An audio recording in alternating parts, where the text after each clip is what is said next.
This is a demonstration of the SAN copy feature available within the storage management service of System Center Virtual Machine Manager. A very cool way to accelerate the provision of virtual machines powered by EMC. The environment we have here is a Hyper-V 2012 environment set up within this Australian Solution Center, comprising of a cluster of 4 hosts and 1 Hyper-V host. You can see here that we have also 2 library servers, one of them being a Hyper-V host and the other being the VMM server itself. Looking at the storage provider, we have 1 configured, of which it's aware of 3 arrays. So the storage provider being that SMI-S interface into System Center. And you can see by looking at the properties of an array that we have a settings option that where we can set whether to utilize snapshots or clone logical units. So this is the sort of the peak at the SAN copy feature and the ability to define a preference of how you want to provision your VMs. So let's have a look at how that sort of translates in from the library perspective. And as mentioned before, we have 2 libraries within our environment. One of them being the default, the Virtual Machine Manager, and that has a virtual hard disk, VHDX, comprised of the Windows 2012. And you can see there that it says that the SAN copy capable feature is flagged as no, whereas we look at the Hyper-V host, and that flags it as yes. The key point here is the Hyper-V host, which has the storage management service within it, has that ability to interact directly with the SMI-S provider, and so it can talk directly to the array. You can see as we look at the directories within the Hyper-V host that it has 2 mount points, and those 2 mount points each contain a VHDX file within it, being our Windows 2012.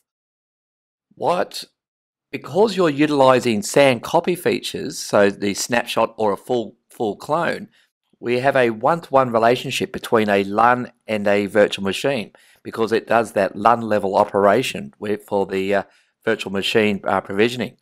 Hence we've got these small LUNs directly associated and then mounted into the library server. So that's enough of a overview of the environment. Now let's actually see how this translates to a benefit with virtual machine provisioning.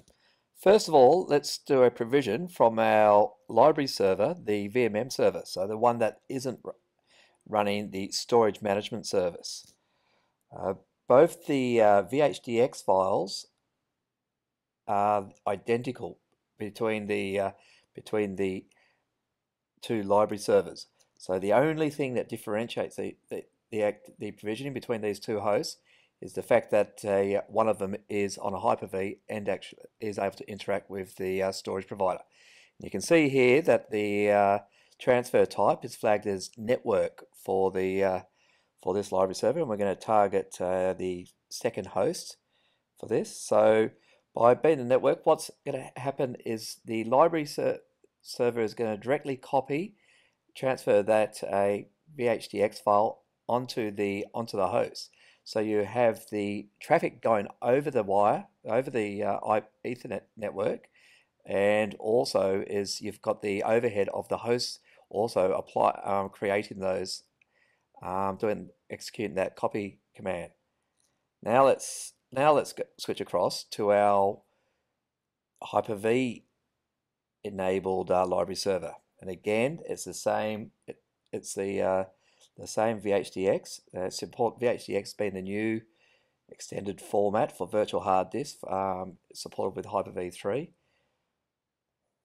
Again, both these are made highly available so that we can point them to the cluster and to the same target CSV or cluster shared volume. You can see this time we have a transfer type flagged as SAN. So next on that, select our CSV. We're ready to kick it off. So we've got the 2 VMs, one the slow VM and one the fast VM, giving a bit of an indication of what sort of result we expect to see. So they're off and running, as it says. So we have a look at the jobs list, and you can see that we have the 2 tasks underway for the creating a virtual machine. The initial one at 22% already. You can see that it's executing the task, deploying the file utilizing the bit service. So doing a HTTPS copy. It's already completed 4 gig of 40 gig. Now these are 10 gig connected hosts, so it's not like we're giving it a slow network to work across. Dual 10 gig. They're actually Cisco UCS. We look at the SAN copy VM, and yeah, the tasks are all there, but there's none of them are actually showing any progress as yet. Oh, there we go. The rapid deploy using the SAN copy. So that's now underway. Let's flip across to Unisphere and have a look at what's going on there. So within the snapshot area, we can now see, whereas before we didn't have a snapshot, now a snapshot is present. And again, looking at that activity, you can see that the actual SAN activities have completed.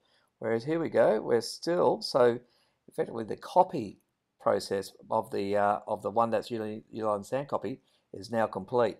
Whereas the one doing the network copy is still sort of rocking along, still executing the copy, and has over 10 minutes yet to go. And as quick as that,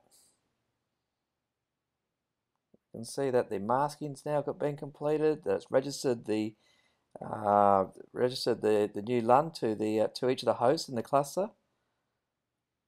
And it's now changed, putting that customization, and that's it. It's complete. So the VM has been done in 2 minutes and 6 seconds. Not bad for a 40 gig VHDX based VM to be done, and that's including applying the customization settings to that VM. So it's not just a straight copy and present situation. And here we can see that we've still got 9.5 minutes to go. So think about this from a business perspective, that ability to offload, and we've used snapshot in this case, but you can also use a full clone, so you still get that full allocation each time. But here we can see that when we look at the snapshot, the 4 hosts have all been added to 4 storage groups have all been added to that snapshot. Now fast forwarding, and the network copy 13 minutes and 49 seconds. So we're talking about a saving of almost 12 minutes, or almost 6 times the duration, or that it took for the actual SAN copy version to do. Very quick. Agility, very important for those high demand environments.